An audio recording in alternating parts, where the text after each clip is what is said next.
County in the past year has made two very pivotal decisions. Recently, they just passed a new measure that would increase the minimum wage to $15 for most businesses. But then about almost exactly a year ago, they also passed an initiative to impose term limits on the county council. Both of those decisions, a lot of people are predicting that there may be some unintended consequences. Either way, the voters for the term limits last year, or the proponents and opponents of the minimum wage bill this year, claim to predict how the outcome might be. And on both of those topics and a little bit more, we have Brandy Brooks here, who is running for County Council At-Large. So why don't you tell a few words about yourself and a little bit about your campaign, why you're running, but mainly your background and what your core issues are. Absolutely. So my name is Brandy Brooks, and I'm running for Montgomery County Council At-Large.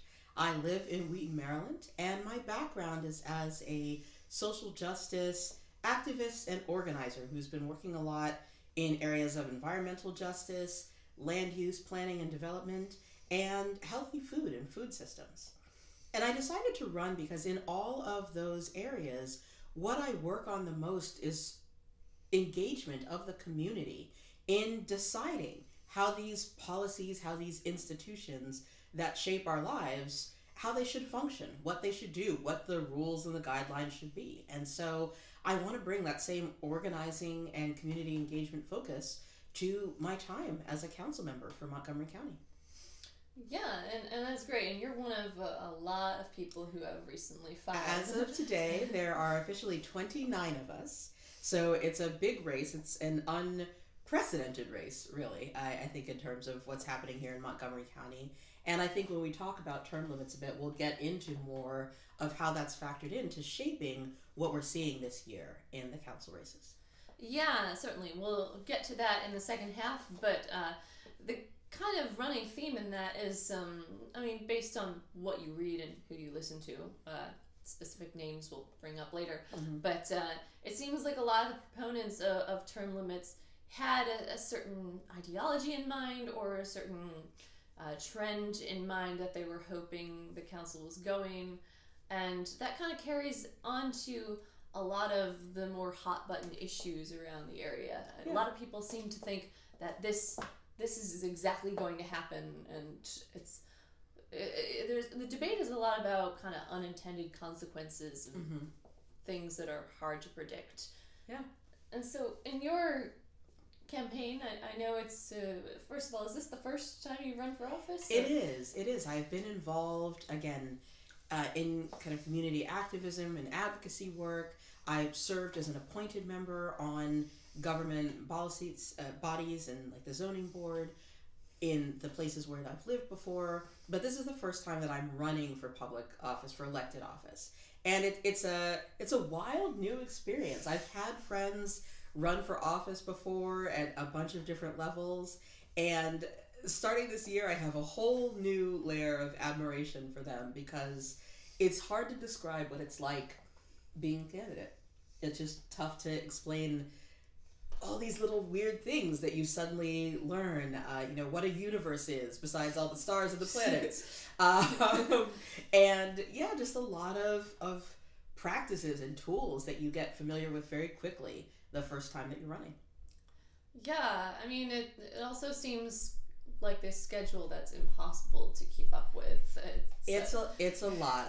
I won't lie. There are a lot of folks who take time off from work or aren't working to run, and I understand why, because it can expand to fill all the space. It can definitely be a full-time job. I also know that there are a lot of us, and certainly most of us who live in a place like Montgomery County, can't necessarily afford to take time off from work in order to be able to run for office. And so I think it's important that there be people in our elected bodies, and that there be people that we see as candidates who are balancing all the same day-to-day things that all of us have to do: jobs, family, finances, all of those pieces, because being in public life can't just be for those with certain kinds of privileges, whether that's money or time or the support of a spouse or anything else.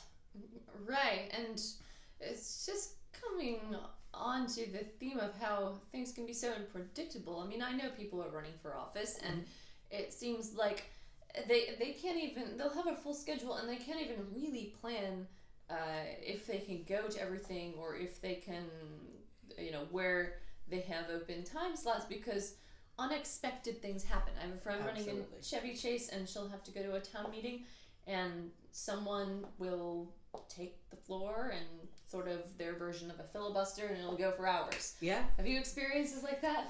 Usually, hopefully, there are safeguards in town meeting where at least the public, they've got limits on how much they can talk. But yeah, I mean, I remember serving on the zoning board in Somerville, Massachusetts, where I used to live. And when there was a thorny project where people had a lot of comment, you could have just scores of folks lined up to testify, and you could be there for hours, and a meeting could start at 7 and you wouldn't get out of there until midnight. And that happens sometimes in public life. Mm-hmm. And now, of all the different wild card kind of adventures you've had along the road, what would you say has been the most surprising, either in a good way or maybe something unpleasant? Or was there anything that was surprising, or that you felt that you weren't exactly prepared for, or just unexpected? Well, actually, I'll say this. The most unexpected thing about running so far has been the fact that I really, really like it. And, because it is. It's a lot of hard work, and you do this because you want to serve your community and all of these things, but you don't necessarily know whether or not it's going to be fun. You think it's going to be a good thing, but I really have fun with this, and it's surprising for me as an introvert too, because I do love my alone time. I am not always a person who loves to schmooze. In fact, small talk and schmoozing are the death of me. But what I've really enjoyed through the campaign is going beyond small talk, I guess, and getting to have really deep conversations with people about what they want in their lives, what matters, how we feel about the current state of our country and our nation. And those are the conversations that, they give me life. They are exciting and interesting, and you get to learn about people and who they are, and I love that part. So that has made these past, 7 months now, I think, since I decided to run for office, really pretty amazing. 2017 has been such a long and brutal year. It's definitely quite a ride. Now, on that, I mean, I can honestly say that among candidates, especially for local government, that has a lot of value to get beyond the small talk. And when you say that, though, I am surprised to hear that you are an introvert. It just, one assumes that anyone who runs for public office would be extremely extroverted or just have some kind of high opinion of themselves. But no, that's actually refreshing and surprising that you are someone who values the alone time.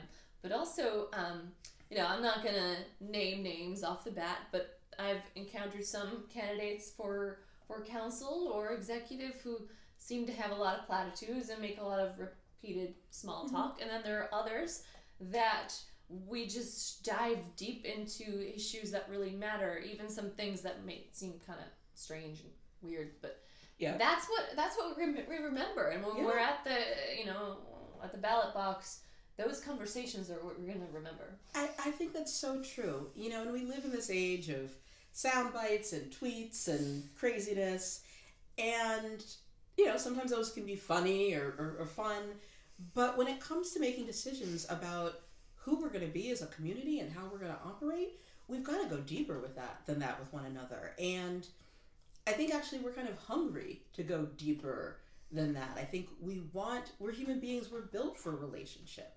And even introverts, I mean, the fact that I get my energy, that's where I kind of recharge, as being alone. I still value people. I value the relationships that I have in my life, and I value depth and meaning. So that's what I want to get out of my public life, the same as my personal life. Yeah, and I think that, I hope that should go a long way in a campaign, especially. People do see right through those who just want to go out with the same phrases and those who really get into it. But that's also my purpose. I mean, I'm not running for office, forget it. I don't know, abrasive, or I don't know, but I want to give people the opportunity to really feel like they can get to know people like you who are running. I mean, I know you're approachable and a lot of other people are, but a lot of these things are kind of condensed into sound bites, and I'm going to have someone on next week who is kind of experiencing that thing, something taken out of context, no spoiler. Yep. But yeah, so that's really this purpose. That's and why I think we're here. number one, don't run yourself down. There are a lot of roles that all of us need to play in terms of shaping what our politics look like. Some of us are going to be candidates and elected officials, but particularly in this era, the role of media, the role of people who are helping all of us as members of our communities to delve in and to get real information about the people who are offering themselves up for leadership, that's critical. And it's one of the reasons why I love what you're choosing to do, to create that space where in this local race and in talking about Montgomery County, we can be delving in with each other as community members. So I mean, that's leadership on your part, and I hope that we all recognize that there are a lot of different roles that we can play in this moment in our community. Yeah, well, I think we all have our roles, and your role as viewers is to like and share and tell your friends. Absolutely. And I also planning on having a podcast format at some point when I figure the audio and the hosting part out. Yeah. But one last word about because as I said, I don't want to focus on so-and-so's platform, this is why they're running, and this is what they want to change, blah, blah, blah. But if someone does want to find out more about that, where can they look? Absolutely. So you can go to our website, brandy4montgomery.com. That's BRANDY, the number 4, Montgomery.com. And you'll be able to see our platform, you'll be able to look at our events calendar, and see a lot of the great things that we have coming up. For instance, one of our big December events that's coming up is a karaoke night and fundraiser on December 16th. So it's going to be really amazing. It's at iRock up in Gaithersburg. And it's just going to be a great way to have fun and relax and connect a little bit with each other in a different way than sometimes you see in politics. So we're incredibly excited about that. And then on social media, we're on Facebook, we're on Twitter, we're on Instagram, and all of those are Brandy4 MoCo. BRANDY, the number 4, MoCo. And we really encourage folks to follow us, to see the kind of things that we are doing in the campaign, the different ways that we are connecting with residents all across the county, and again, doing it in ways that are fun, that are engaging, and that are really allowing us to have deeper conversations with one another. Yeah, well, thank you for that information. And with karaoke, if there are any current elected officials there, that will just be hilarious. It will be. Okay, so number one, when you're running in a race with 29 people, there's a certain point, and you take it seriously, and you also have to learn to have a lot of fun with that, because it's completely nuts. Yeah. And so, again, for our sanity as much as anyone else's as voters, we want to find some ways to cut through the noise and have a good time. I just can picture some people getting up there. It's going to be good. So y'all should take it out. When is it? So December 16th, the evening of December 16th at iRock up in Gaithersburg. So look out for information, again, on our website and our social media. Yeah, excellent. By the time this is up, I'm sure it'll still be long before that. Yeah, so, definitely. We'll have a quicker turnaround.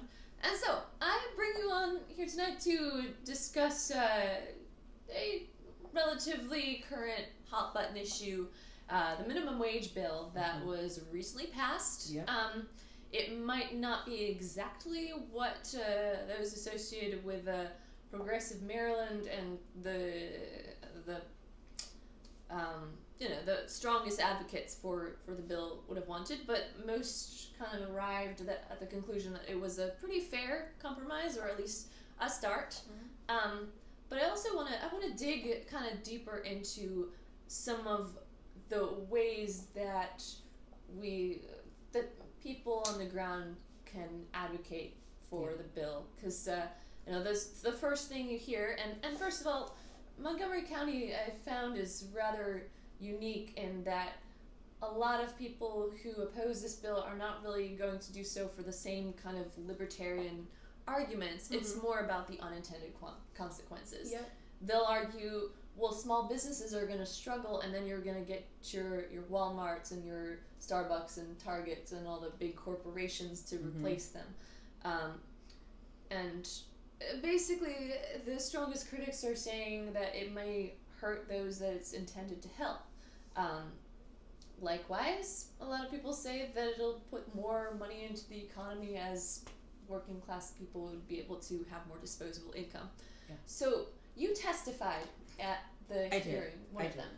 And I am a strong supporter of the $15 minimum wage, and I was very, very excited to see that bill pass this month. It is a tremendous victory for folks who have been organizing for this for months and years to make sure that we get closer to having a wage that people can actually live on and support their families on here in Montgomery County.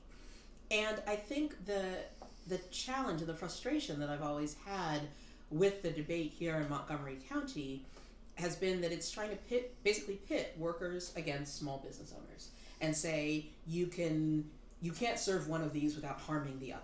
Mm-hmm. And part of the reason that frustrates me is I think it obscures the actual problem, which is that in terms of looking at how we structure our economy, how we think about economic development, we aren't putting our focus in the right places, and we do that such that it harms both workers and small businesses. So these are actually two groups that need to be allied together to get a better economic system. And I take the example, so as I said, I worked a lot in community food systems, and one of the things I would do is work with farmers markets a lot, especially in lower income communities that weren't well served by grocery stores. And there was always this debate, well, if farmers want to go in and serve these communities, they either have a choice between making a living or selling their goods at a price that people in the neighborhood can afford. And so it was always this tension. It's like people in the neighborhood, they don't value good food enough, and farmers don't really value the people who need to eat. And it was designed to create this tension and this competition between their needs. But the reality is that we have a food system that doesn't support the production of healthy food, that doesn't support farmers who want to be using sustainable and organic methods. So the question isn't whether consumers value farmers or farmers value consumers. It's that both of those groups need to be working together to get better policy around our food. Similarly, here in Montgomery County, we need to be reordering the way that we do economic development. The solution for supporting small businesses isn't to say workers need to not be able to live in the county. That doesn't actually help anyone, and it does ultimately begin to drain resources away from our county, not just in terms of spending power, but in terms of our tax base, a bunch of other things. What we need instead is to make sure that we are investing deeply in small businesses and the existing ones that we have, that we're providing access to capital, that we're providing access to infrastructure, that we're providing training to help employees be able to fulfill different roles that they need, that we are looking at how procurement, how the county's own buying power can be used to support small businesses. We need to reorient those things in the way that we look at economic development, as opposed to putting a lot of money into some larger projects and larger employers where, yeah, we want to support larger employers too, but the heart and the soul of Montgomery County is our huge wealth of small businesses owned by people from everywhere around the world who come to live here. And that's what we need to be doing so that we get out of this framework of either or and actually build an economy that serves both. Yeah, I mean, we're in Tacoma Park, and of any place, we're known for small businesses to the extent where you're hard to find a large business. You have to cross over the DC side or to PG County. Yeah. And, I think this town is still getting along quite well. Yeah. What do you know, at least forgive me, I forgot exactly whether it came from someone already on the council or someone who may be running, but wasn't there some kind of stipulation where there would be some kind of tax breaks or some kind of incubator for local small businesses? There was some kind of mitigating proposition, though, like I said, I don't remember who So I know that there was some staging in the bill for different sizes of businesses. That's true. And allowing small businesses under 50 people to have a little bit more time to get up to and get prepared for paying a higher minimum wage. I didn't know that there was actually a provision around business incubators, but if that's true, I think that's fantastic, because one of the things that we need to be doing here in Montgomery County is to build in that kind of support where, especially access to space for small businesses is really critical, whether that's office space, whether that's commercial kitchen space in the case of food businesses, sometimes storage space, processing space. All of these things are really, really important. And that's part of the infrastructure that we need to be building out in the county for small businesses. Yeah, I mean, in terms of this discourse in general, it always struck me, and I was talking with Councilmember At-Large about this, is that in the discussion of whether or not a business, large or small, can make it, it seems that a worker's wages or worker's salary ends up being the tipping point. It's never about how much they can pay in rent. It's never about utilities companies and what they charge. It's almost always about either prices to the consumer or salaries for employees. And you know, dare I say, executive pay could take a cut. Although with small businesses, that's not as egregious. But I mean, so this is the thing. Folks who hold economic and political power, by and large in our system, want us thinking about this as a personal responsibility or as a you and me issue, not a systemic issue. Because if it's a you and me issue, then it's just something where you or I just have to change our behavior or accept something else. If it's a systemic issue, then all of a sudden we have to question these structures that we have, these systems that we use, these policies and institutions, and say there's a change that needs to be made there. And those policies, those systems exist because there are folks who are benefiting them. There are folks who like the way that this works right now. And when we are arguing, this is true of any social change, when we're pushing for economic justice, it means that there are going to be some folks who are going to have their way of being disrupted, and they want to make every kind of argument to say that that shouldn't be the case. I mean, the compelling counter argument usually would be about, well, if people who work for a minimum wage are actually able to save enough and have some disposable income, maybe they'll be able to shop at these small businesses instead of the lowest discount stores that they can find. I mean, have you come across any evidence of that, or have you ever spoken to someone who says, yes, if I had more money, maybe I'll shop at the local co-op or something, or do you think that's more speculative? No, I don't think that's speculative. I think you see that folks, when they have more income available in households, and I mean, you don't have to look very far to see this. Folks who have more disposable income available are able to shop at a wider variety of places, are able to spend more on different activities. I mean, this is what we see all the time in different communities. And so when you make it so that folks aren't constantly having to fight between paying the rent and putting food on the table, and there's a little more breathing room to think about, maybe I would like to take my kids out to dinner, or maybe I'd like to get somebody a great gift from this other place here. Maybe I'd like to be able to not have to buy kind of staple goods, but do a little bit more fresh produce, do a little bit more fun things in my grocery bill. I mean, this is what happens when our incomes rise, and we know that. Yeah, and restaurants that's a great example, because whatever, that for a lot of people can seem a luxury to be able to go out and eat out, and likewise, a lot of the restaurants around here, I mean, the tipped wage, that's a different kind of subset, but the concept is similar. Yeah, the concept is similar, and I'm glad you brought up the tip wage, because there is, with the passage of this bill this year, it's a great first step, but there's a lot more that we need to do to achieve economic justice in Montgomery County. And so it's about making sure that a strong minimum wage is available to all workers, regardless of the type of work that they do. It's about making sure that we're not just talking about jobs, but again, about entrepreneurship, about business ownership, about cooperative development, a whole bunch of other things that let us structure our economy so that the benefits of it are experienced more fairly across everyone who participates in making it happen. I mean, do you have your own proposal or idea of how restaurant and tip wages should be addressed? So, I mean, I think my basic proposal is that I think there needs to not be a tipped minimum wage. There just needs to be a straight minimum wage for everyone. 15. Just 15 across the board. And then again, we work to look at what are the underlying challenges that make it so that small businesses are operating on these really tight margins. And again, there are things that we can do to support various industries that will help those industries thrive and flourish, but we don't have to do it by assuming that the foundation of our economy is workers not getting paid what they're worth. And, you know, as another example, I was talking to someone the other day, and we were talking about the bank bailout in 2008. And the whole idea was that all of these banks were too big to fail. You couldn't allow these structures to fail. And so what had to be sacrificed were a bunch of people in their homes and their ability to have stable housing. Oh, wow. And, you know, billions of dollars were spent to do that. And my friend asked the question, which is the one that I had been asking for years.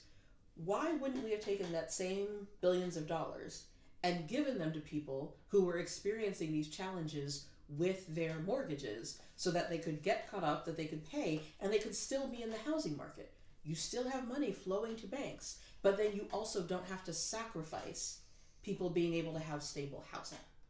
And there were all these arguments made about the moral responsibility of individuals when it comes to their mortgages. There were no conversations about the moral responsibility of large financial institutions not to create incredibly risky financial products and gamble with our economic security. But the reason for that is because people in power and people with wealth wanted to keep their power and wealth, not make sure that that was distributed fairly throughout our economy. And in order to do that, they sacrificed a lot of people's homes and a lot of neighborhoods and communities that were devastated by the housing market crash.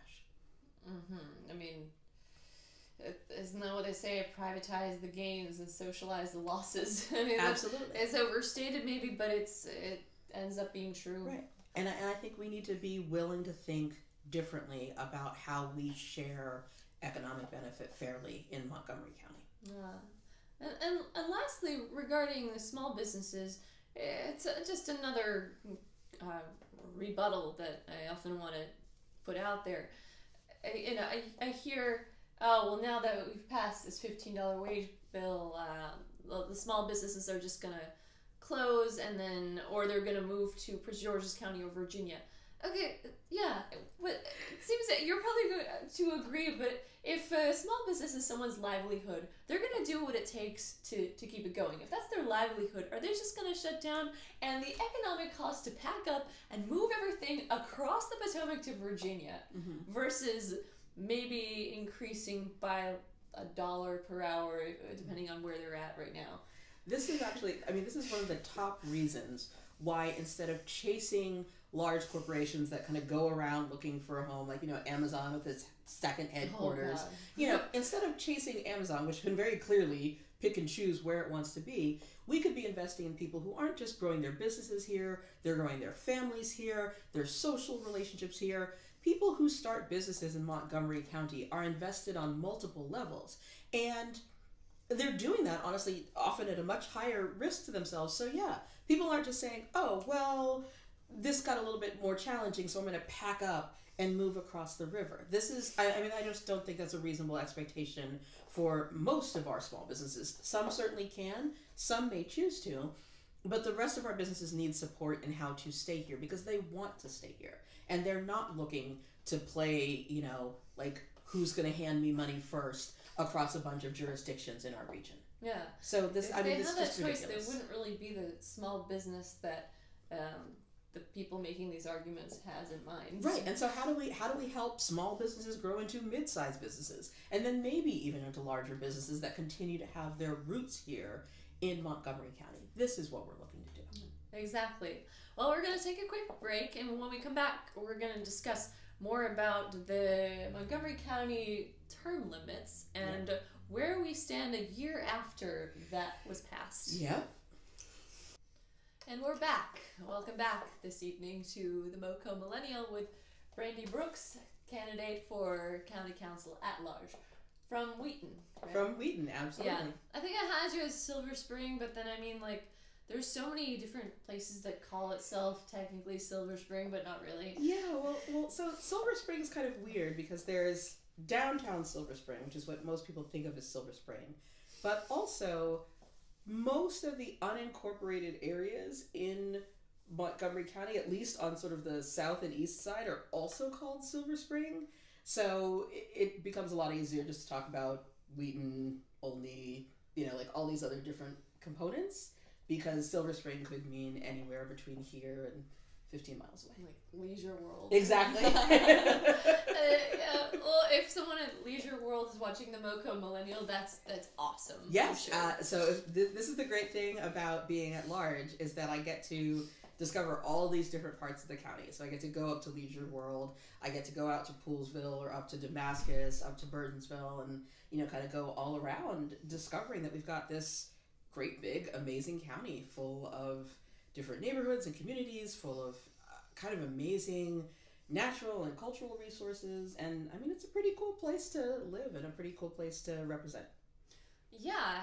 See, last week with Mila, I mean, she's not running countywide, she's running for the state legislature, but we were talking about the Tacoma Park conspiracy. The Tacoma Park conspiracy. Yeah. Oh, is this the idea that all of our at-large representatives are coming from Tacoma Park and they're Nancy ruling Fleury the... doesn't. But, yeah, so... but there's 3 at-large from Tacoma Park. Mm-hmm. There's Jamie Raskin, who represents us in Congress. And Tom Perez is based here.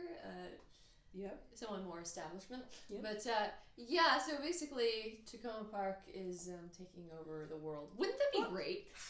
Well, so here's the challenge. I think you see this in a lot of places, sort of the urban/suburban and rural divide.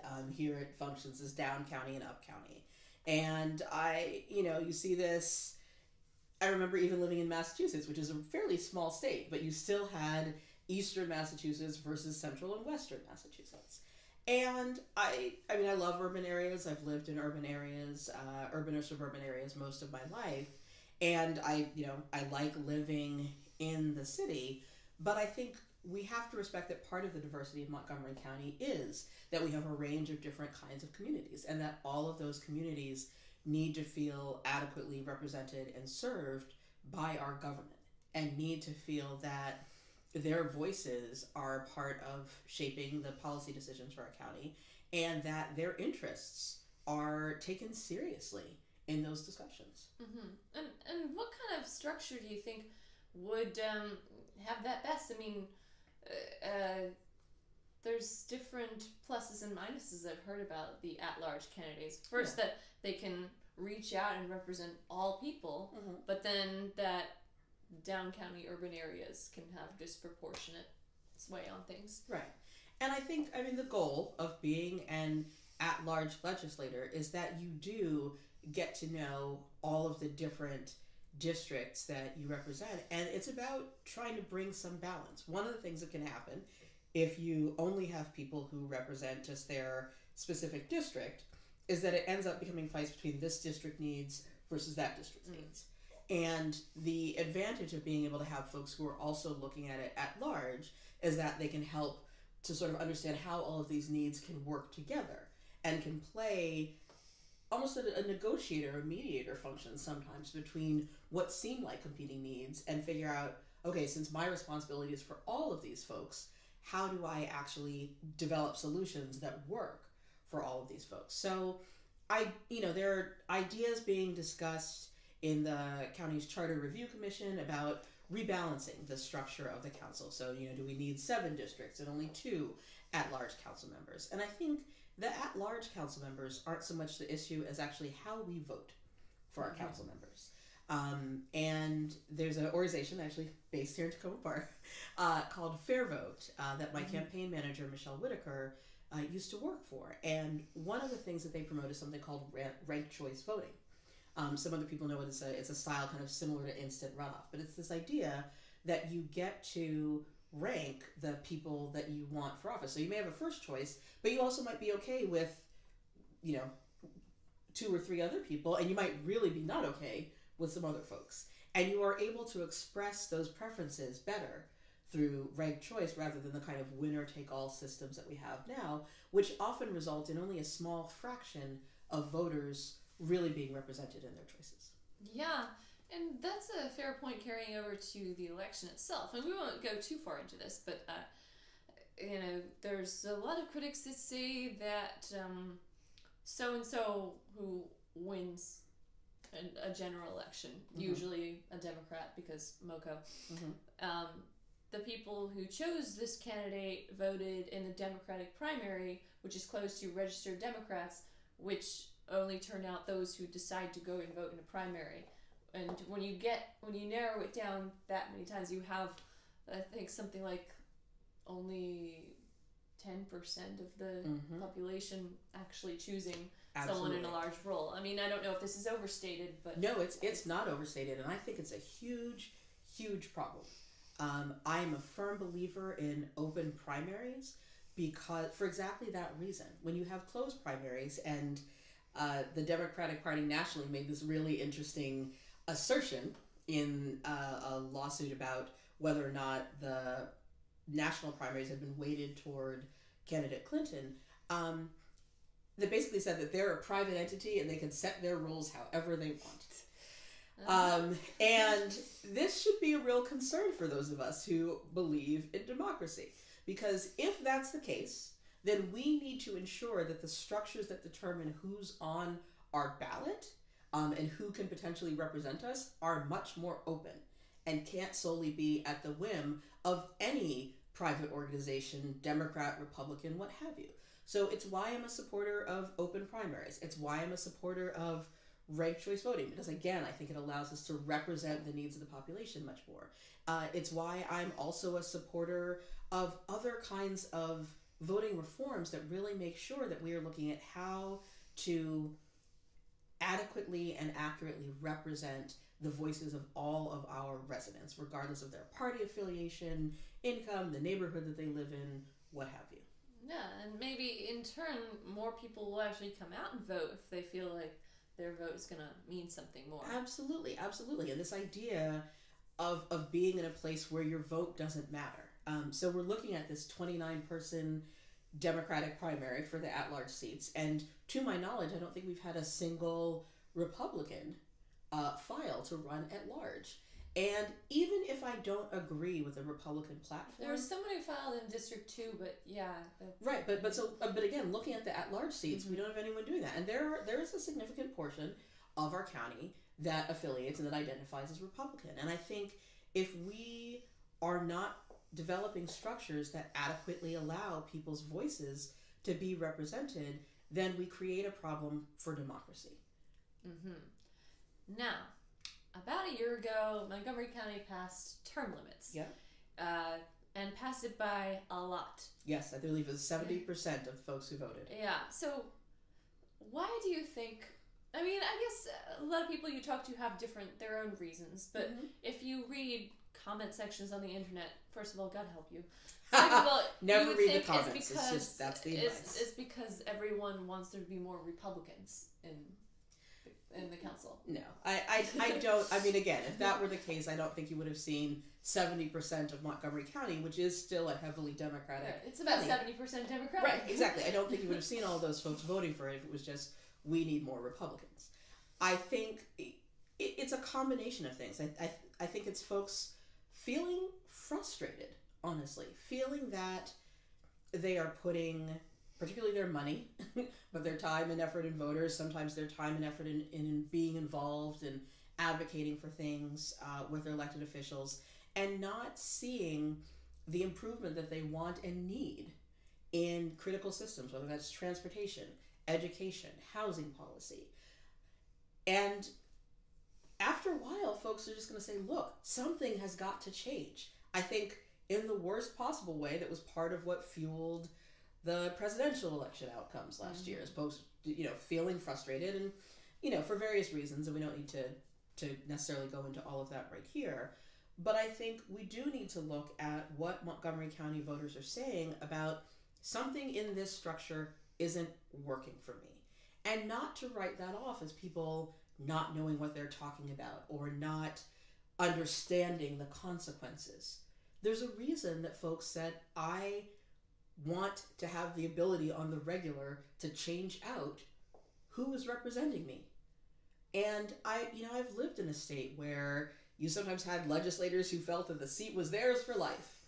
And it operated that way because the power of incumbency, the power of being in a seat already and having that platform through which to reach out to voters is tremendous. And especially before we had the public election fund, the power of having already built up a war chest, all of these things is huge. So there's a ton of kind of default to incumbency. And I think folks were saying that default doesn't feel like it's serving us. Mm-hmm. Whether it's that I'm a Republican and I don't feel like my party is represented on the council, or whether I'm an independent or a Democrat, and I just feel like the things that I see my community need aren't being addressed. Yeah. And I think we have to respect that. Yeah, I mean, that is a point that I keep hearing, when I interact with people on this issue. Personally, I had no stance on the issue. Mm-hmm. Personally, I didn't vote for it, didn't vote against it. I just didn't address the issue. Mm-hmm. I always assumed that if one was unsatisfied with one's elected official, every election could be a term limit. And that's basically what would be the market force to turn the bad ones out. But the power of incumbency is what could sway me and what I think could sway a lot of people, and did, obviously.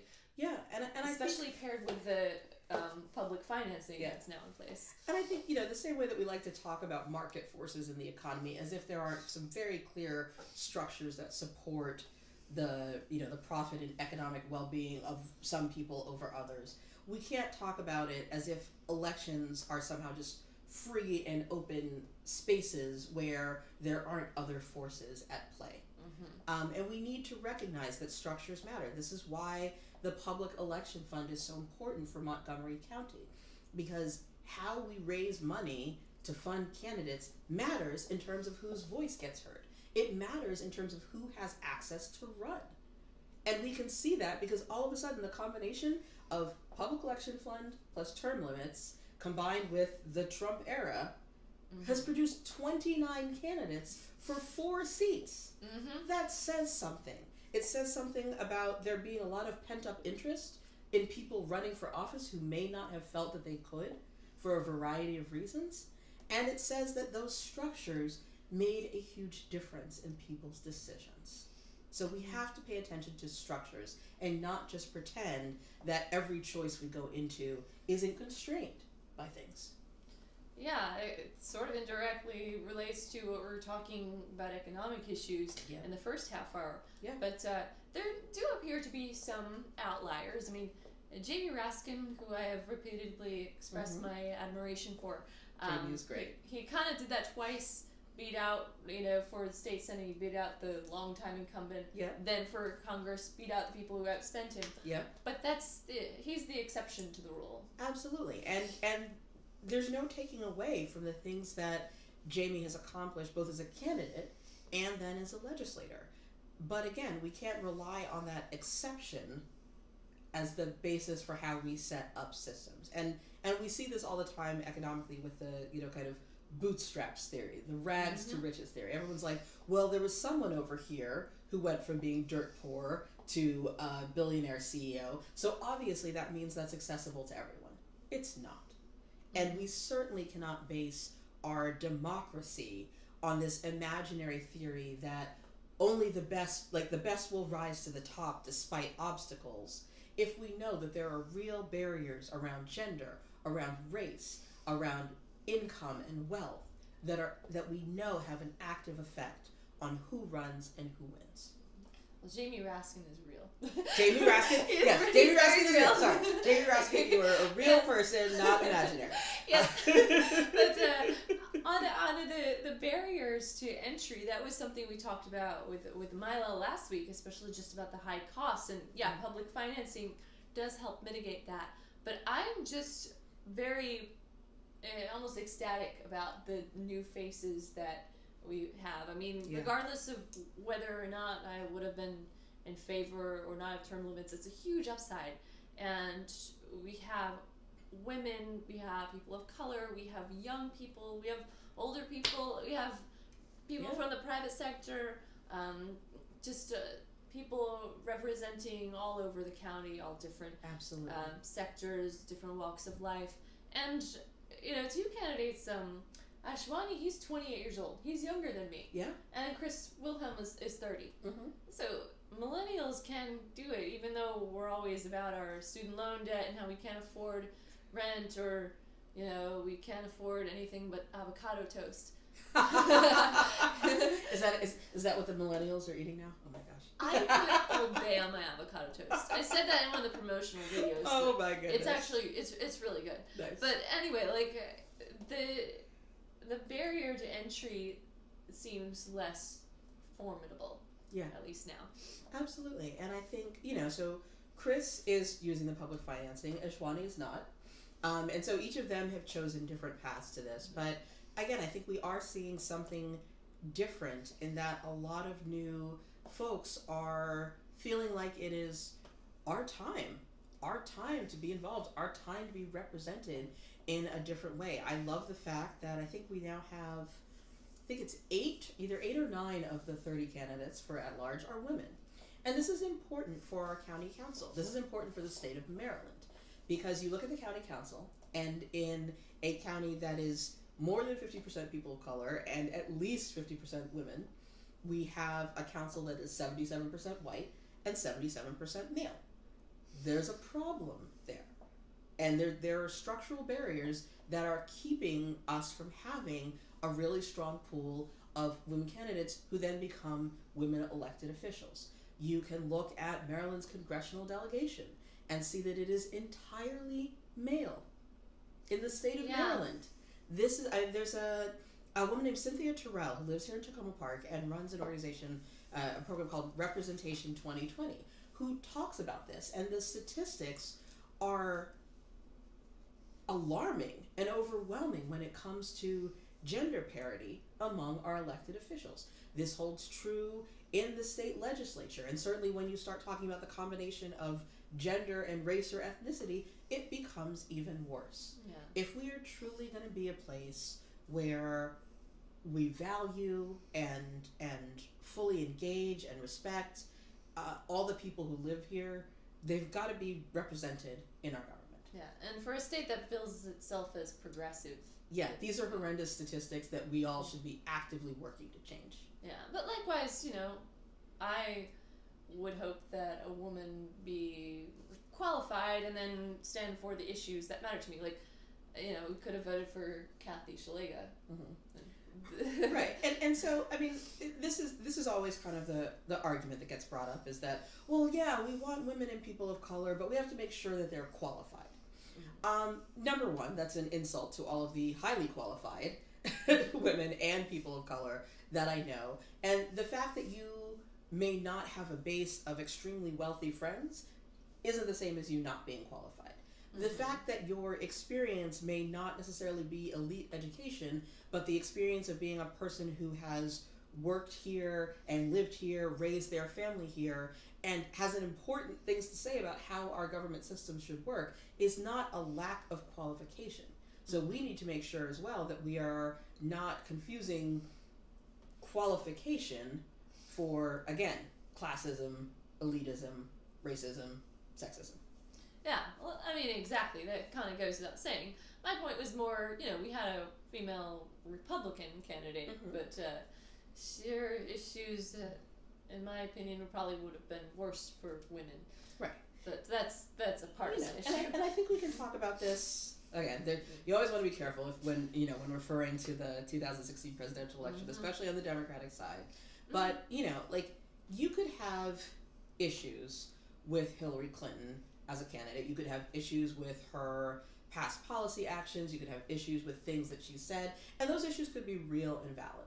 You also had to recognize that she was judged by a very different standard as a woman running Absolutely. for president than as a man. And those two things aren't mutually exclusive.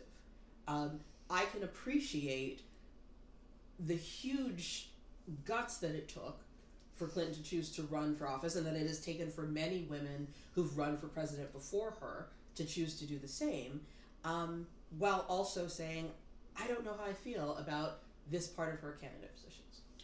Yeah, and A lot of the critics of Hillary Clinton said that she had a lot of baggage, but I think that's an unfair statement, regardless of how you feel about her policies. That's a fair angle for criticism. But like I was discussing with Mila last week, women candidates are scrutinized, and that's a fact. I mean, you can argue about the role of sexism, you can argue about there's a lot of different points that even people on the left side of the spectrum will disagree about. But one thing that is true is that people are scrutinized if they're women and overanalyzed for things that probably wouldn't be so critiqued in a male candidate. Absolutely. And Mila was saying she was her accent, her Baltimore accent, and her blonde hair. Like she's blonde and she's from Baltimore. And she's running for the Maryland state legislature. Why is that a problem? But because, I mean, this is the thing, is that appearance, your voice and your tone, your family status or connections, the requirements for women are different. How much you're supposed to smile, whether or not you're supposed to look happy and joyful and caring, or more serious, or whether you're supposed to somehow look nurturing and serious at the same time. All of these pieces are different for women, and there's, we could go study after study, experience after experience of women running for office who see these different standards applied. And again, I think those are the kinds of things that we have to acknowledge how they operate here within Montgomery County, and actively choose, as people who are organizing around elections, as voters, and as people who want to see a different kind of community really respected here in Montgomery County, to choose to combat those things in who we support, in how we support them, in how we talk about this race, and ultimately in who we vote for. Yeah, and maybe the turnover in the council will open up more opportunities for that. I mean, we have 2 women on the council now, and we'll see how it plays out, if we'll have more proportional representation, or it's going to be a really interesting race, and this is a time more than ever when we need the ranked choice voting. Yes, ranked choice voting would be, I think that would very much change the outcome of this race, and it would be kind of fascinating to see how that played out for folks, ranked choice voting, and if you did polling of that among members of the Montgomery County community versus the way that the election results come out, to see how similar, how different they were. But yeah, I mean, I think one of the things that makes this election so important is that there are all these different factors that provide us an opening to think about how we do things differently, and that also kind of require us to show, if we really want to say that the power to shape our elections, the power to choose better candidates, is something that we want to have as people, we actually have to exercise that power.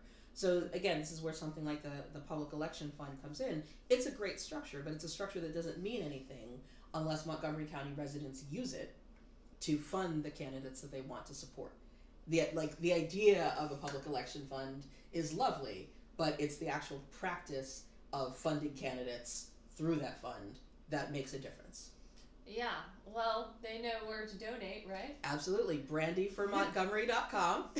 You can go on there, you can donate, you can volunteer, and one of the great things about the Public Election Fund is that it really is focused on small donors. So you can give as little as $5 or as much as $150. That's the cap from any individual donor. And we only take money from individual donors, no corporations, no organizations of any kind. But in exchange for being willing to focus on those smaller donors, what happens is that donations from Montgomery County residents are matched up to 4 times in the case of a county council race. So someone can give $10 or $20 to a campaign like mine, and with the matching, it becomes $50 or $100. And that's huge for those of us who are used to, for those of us who can't give thousands of dollars. Like we're really contributing to something. Exactly. You see that you can have tremendous impact through funding campaigns with this structure. And I, just as a resident of Montgomery County, I'm really proud and I'm really excited that we have this, because I believe in the people's money and the people's voices being the things that drive our elections. Yeah, and this sounds strange, but it actually can be kind of fun. And Yeah. hear me out for a second. Why is donating to political campaigns fun? Well, I've donated to a few people I really like, and I donate $15 as symbolic because the minimum wage. Yeah, And it's really it's like 2 drinks, right? Yeah. It's like 2 beers at Denizens or something. Yeah. So but a lot of times it's not just, oh, I'm gonna send money somewhere. Usually there's events and they're fun, and you might and instead of like a set ticket price, there's suggested donations, and I do 15 because wage bill. Yeah. Many people do more. Many people with more loose funds than me. And you get to meet people like Brandy, people like we had Mila on last week, and people like the person I'm having on next week. Yeah. Interesting. And it's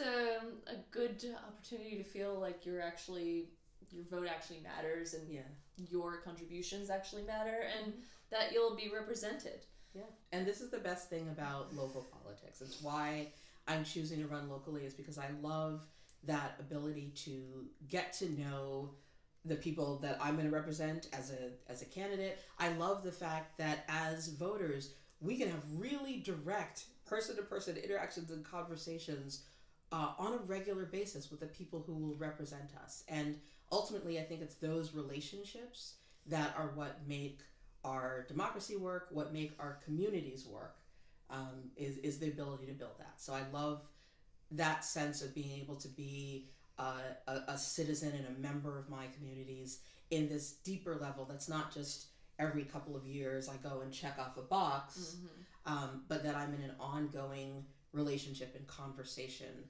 about what our community should be like. Right. And to close out, it's just hearkening back to some of the most vocal online critics of the council as is, or proponents of the term limits initiative, saying, oh, well, it's because of this property tax hike last year and other kind of typical fiscal conservative arguments.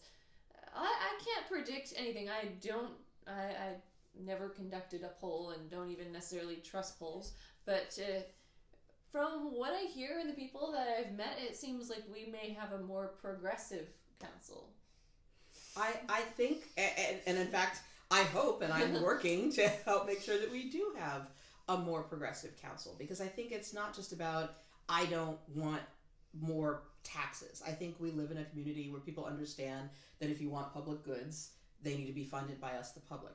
But I also think we live in a community where people want to have confidence that when they give their money over to public services, that they are going to get what they feel that they need in return, and that's legitimate. If we are all contributing to our community, then we should also be able to clearly identify, how is this supporting the things that matter to me? Exactly. Well, so we're already kind of over the time. I was gonna try to get this under an hour, but there's just so much to expand on. Time goes by fast. It does. So I'm gonna have to end on this note, but we wish you the best of luck. And Thank you so much. Really great to have you on. It's so great to be here.